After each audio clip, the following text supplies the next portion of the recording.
السلام علیکم بچوں، جیسا کہ ہم نے پچھلے سبق میں فرما رواؤں کو دعوت اسلام کے بارے میں پڑھا تھا کہ حضور صلی اللہ علیہ وآلہ وسلم نے فتح مکہ کے بعد پوری دنیا میں جو ارد گرد کے ممالک تھے، عرب سے ارد گرد کے جو اس وقت کے بڑے ممالک تھے، ان کے فرما رواؤں کو دعوت اسلام دینے کے لیے اپنے سفیر بھیجے تھے۔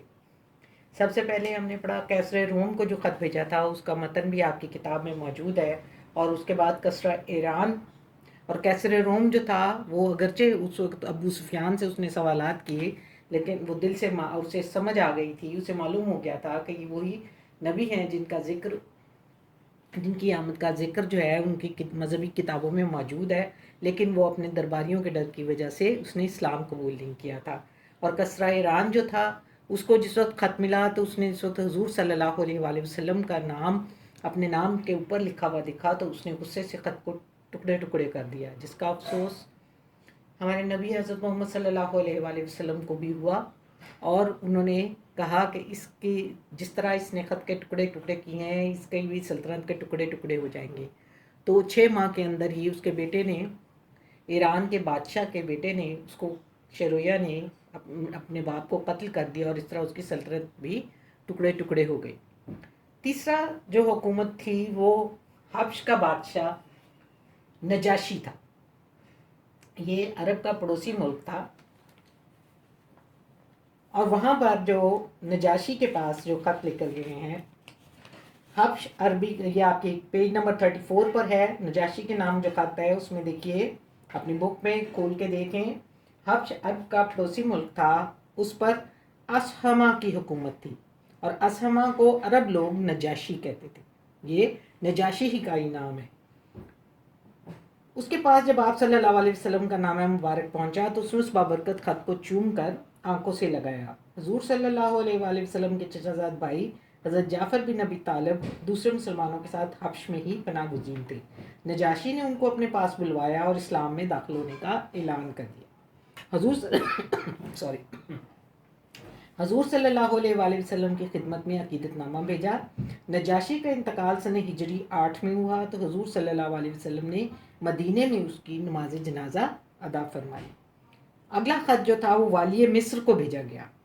حضور اکرم صلی اللہ علیہ وسلم نے اپنے ایک صحابی حضرت حاتب بن ابی بلتہ کے ہاتھ مصر کے والی مقوقس کو دعوت نامہ بھیجا۔ مصر کیسر روم کے تحت تھا، یعنی دوسری سب سے بڑی حکومت کیا طاقت کون تھی؟ روم کی تھی، اور وہ ممالک جو کہ اس کے تحت آتے تھے ان میں ایک مصر بھی تھا۔ مصر کیسر روم کے تحت تھا، اور مقوقس ہرقل روم کی طرف سے اس ملک کا گورنر مقرر تھا، یعنی بادشاہت روم کی تھی، اور وہاں پر گورنر کون تھا؟ اس کا نام ہرقل تھا۔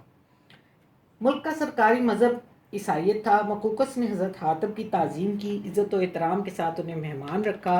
حضور صلی اللہ علیہ وسلم کی خدمت اقدس میں قیمتی تحائف، غلام، کنیزیں اور خچر بھیجے۔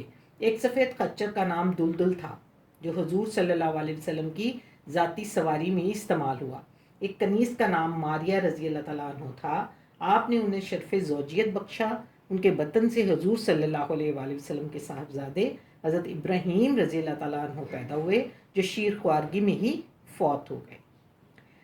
اب یہ وہ 4 خطوط ہیں جو کہ بہت اہم ہیں، جو کہ محفوظ ہیں، جن کے بارے میں ہم جانتے ہیں۔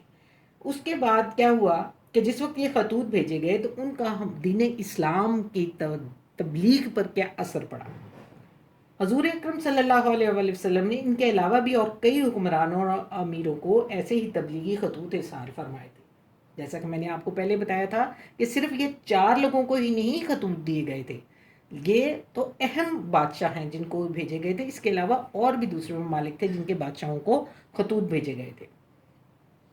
ان میں مشرکین کے علاوہ یہود اور نصارہ بھی شامل تھے۔ نجاشی، مقوقس اور شاہ بیرین منذر بن ساوا کے نام لکھے ہوئے خطوط آج بھی محفوظ ہیں یعنی میوزیم میں موجود ہیں۔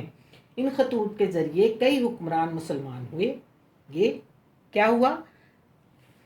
یہ وہ سفارتی خطوط تھے جن سے فرما رواؤں کو اسلام کی دعوت دی گئی۔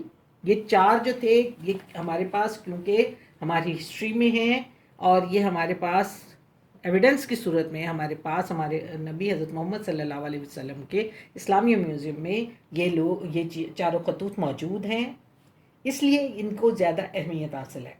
اور اس کے علاوہ دوسرے ممالک کو بھی جب خطوط بھیجے گئے تو اس کا نتیجہ کیا نکلا کہ کئی حکمران جو تھے وہ کیا ہو گئے، مسلمان ہو گئے، اور عرب کے جو ارد گرد کے چھوٹے ممالک تھے ان کو بھی پتہ لگا کہ دین اسلام کیا ہے، اور اس طرح آہستہ آہستہ وہ بھی اسلام کے دائرے میں آتے رہے، اور اس طرح یہ حکمت عملی جو ہے وہ آئندہ کی طاقتور اسلامی مملکت کا باعث بنی۔ اور یہ بات یاد رکھیں کہ یہ طریقہ کار آج بھی پوری دنیا میں رائج ہے۔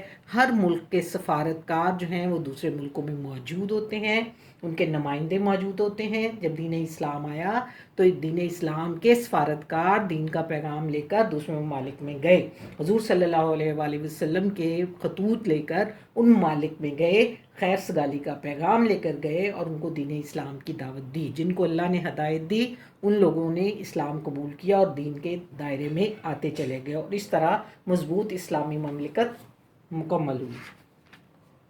آج یہ سبق ہمارا ختم ہو گیا ہے۔